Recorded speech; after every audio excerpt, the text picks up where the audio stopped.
the fundamental dynamic in human life and the most important factor in the development and existence of human beings is attachment, connection to another human being.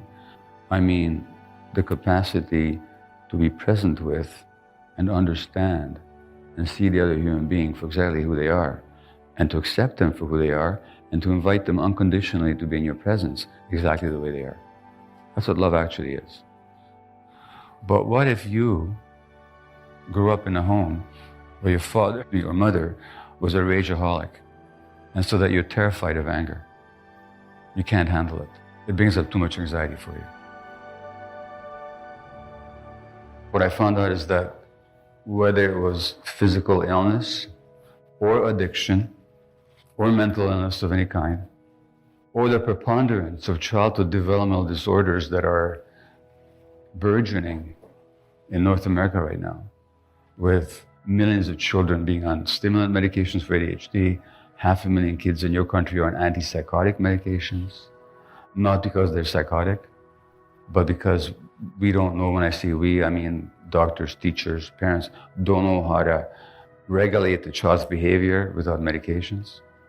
And it's an experiment because we have no idea what the long-term effects of antipsychotics will be on the developing brain of the child. The approach always is, somebody gets rheumatoid arthritis, well, what do we do about it? Well, we give them steroid medications, or we give them immune suppressant medications, because in rheumatoid arthritis, the immune system attacks the body. So we want to suppress the immune system so it stops attacking the body of the host. With ADHD, what do we do about it? Well, there's something going on in the brain. Let's change the chemistry of the brain by stimulant medications, which can make a helpful difference, actually. But our response to any of these issues, whether it's physical, mental illness, childhood developmental problems, behavior issues, is always reactive. It's always reactive, like we're reacting to manifestations. So there was a case somewhere in the States, not unusual, by the way, where a kid somewhere in the States, 8 or 9-year-old or 10-year-old, is in handcuffs by the school security officer. This same thing is happening up in Canada. We're just reacting to the behavior. And with due deference to BK, when he said, well, trauma is wrong, let's talk about solutions. That's not my approach at all. And I'm saying, for God's sake, let's just look at it first. Get present to it. Be aware of it. See how it arises. And then, out of that understanding, will come the solutions. American psychiatrist Thomas Horror said, when you get the what, then you know the how.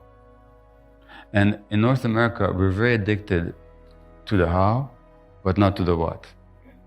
We don't really understand things. We don't look deeply enough. We just react to symptoms, behaviors, manifestations that are troublesome, that we don't like, that are pathological. And there's not a look at the source. So here's what I found out.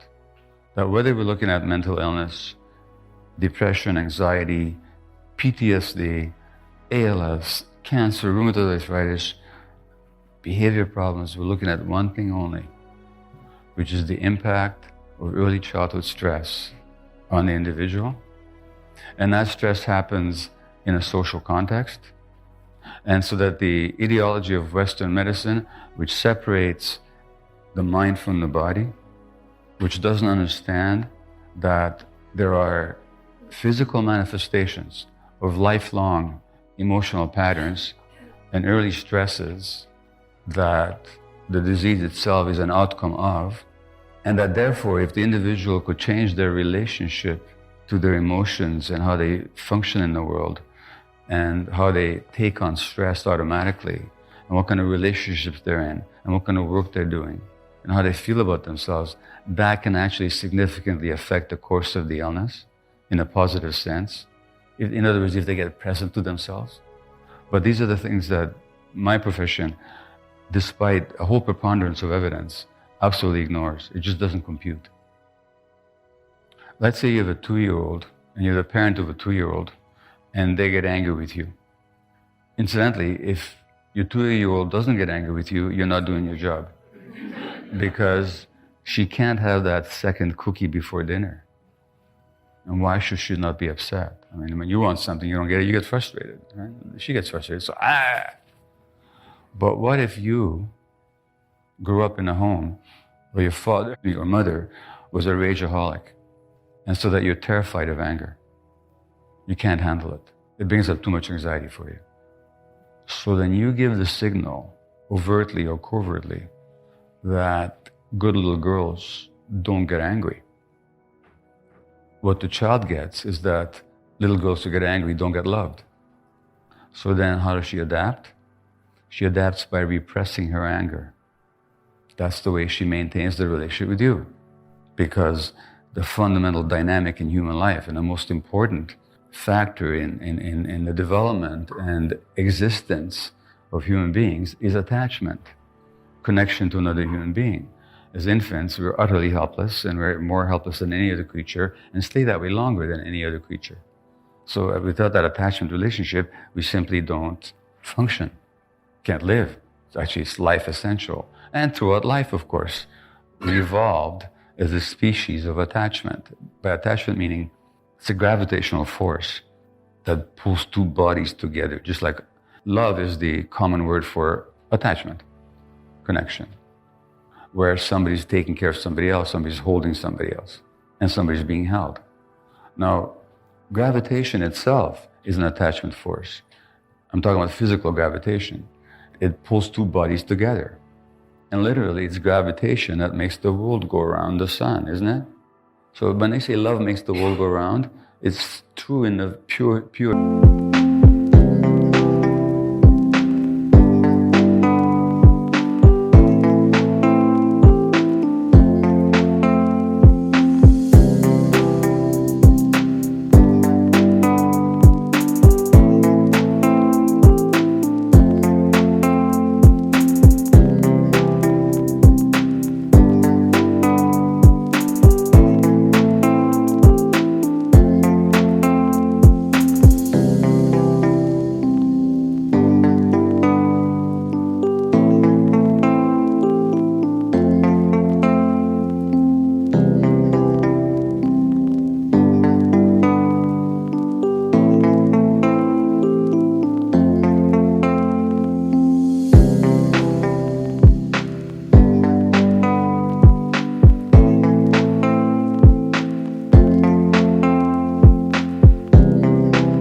Physical sense.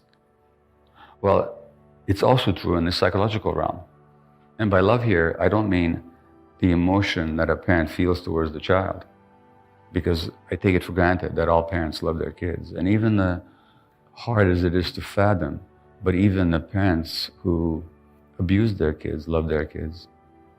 They just don't know how else to love them because they're acting out their own childhood programming.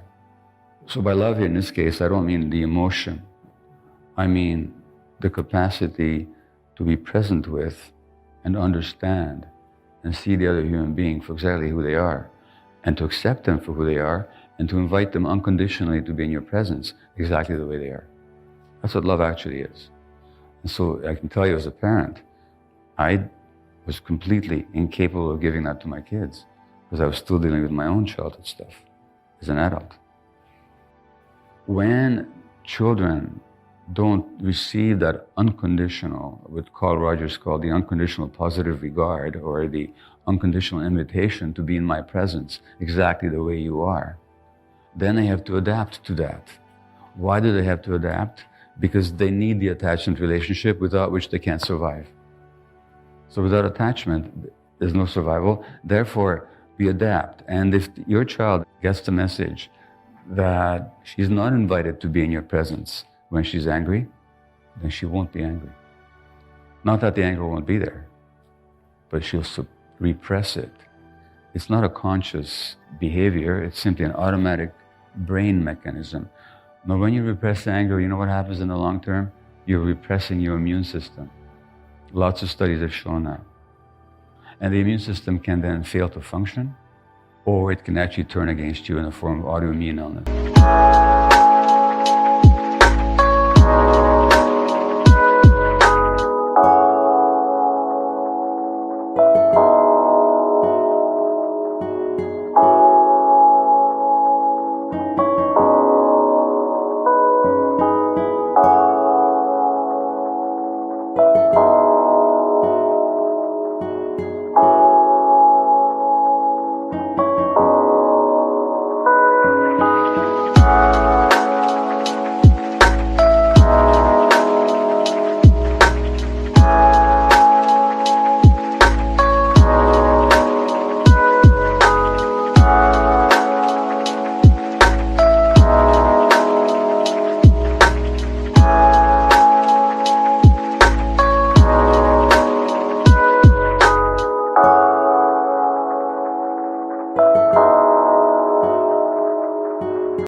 That's in a nutshell the source of a lot of physical illnesses. Not the only source, but it's a major contributing factor that's utterly ignored in Western medicine, despite reams of evidence.